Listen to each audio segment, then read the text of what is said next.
Following months of rumours and leaks, Apple have finally unveiled the new iPhone 8, 8 Plus, and the highly anticipated iPhone 10, celebrating the iPhone's 10th anniversary. But what's the difference between them, and which one should you buy? Well, let's start with the iPhone 8 and 8 Plus, and your first thoughts are probably this looks like the same as before, and you're right, they share a similar design to the last 3 generations of iPhones, complete with chunky bezels and the Touch ID home button.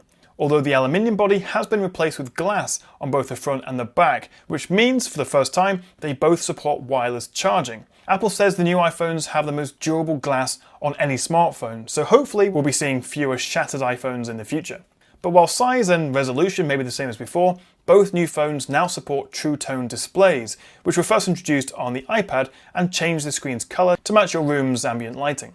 Inside, they're running on Apple's brand new A11 Bionic chip, a new 6-core processor with 2 high-performance cores and 4 high-efficiency cores, so you can play the latest games smoothly without destroying your battery life. The Bionic chip will also power the cool new augmented reality, or AR, apps and games, which will be coming soon to the App Store. But for me, the biggest upgrade on the new iPhone 8 and 8 Plus is the camera.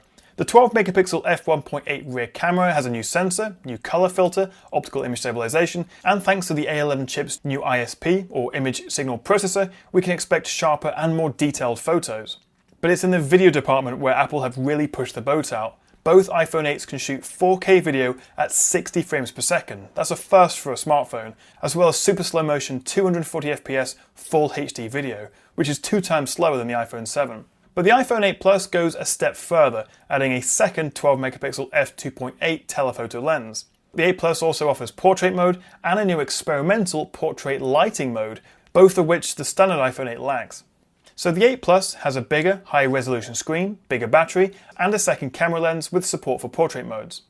Both phones come in 64 and 256GB options, which is twice as much storage for the entry-level model compared to last year. Prices start at £699 for the iPhone 8 and $799 for the iPhone 8 Plus, and they'll both be available to order from September 15th for a September 22nd launch.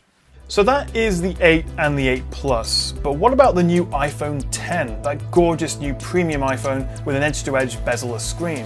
Apple are calling this the future of the smartphone, and it's a big step up over the iPhone 8, both in terms of specs and, as you'd expect, price. The headline features include a huge 5.8-inch OLED Super Retina display that's the sharpest and most color-accurate screen ever on an iPhone. The display also supports True Tone and, another first for the iPhone, HDR, both HDR10 and Dolby Vision. But it's the design that's most striking, and there's an obvious absence of the Touch ID home button. Apple is now using a new True Depth camera system on the front for Face ID, so you can unlock your phone using facial recognition.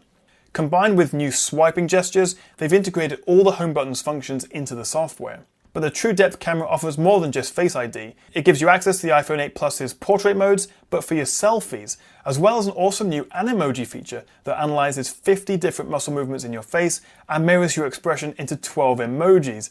Pretty cool.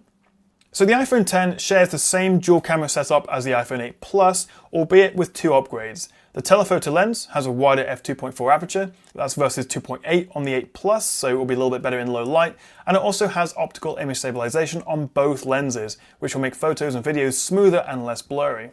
So I'm sure you'll agree, the iPhone 10 looks far more exciting than the 8 or 8 Plus, which seem to be fairly modest upgrades over the last gen iPhone 7 and 7 Plus. So this super premium iPhone 10 comes in 64 or 256GB storage options, but has a starting price of £999, so basically £1,000, which is $300 more than the base iPhone 8. So clearly the iPhone 10 is the all-singing, all-dancing phone that everyone's going to want, but its high price may put a lot of people off, not to mention it's coming out a little bit later with a launch date of November 3rd. But for me, with Apple calling the iPhone 10 the future of smartphones, I'm not sure how excited I could be to order an iPhone 8 or 8 Plus. But of course, we'll be reserving full judgment for our reviews on all the new iPhones coming soon on trustedreviews.com. Thank you for watching.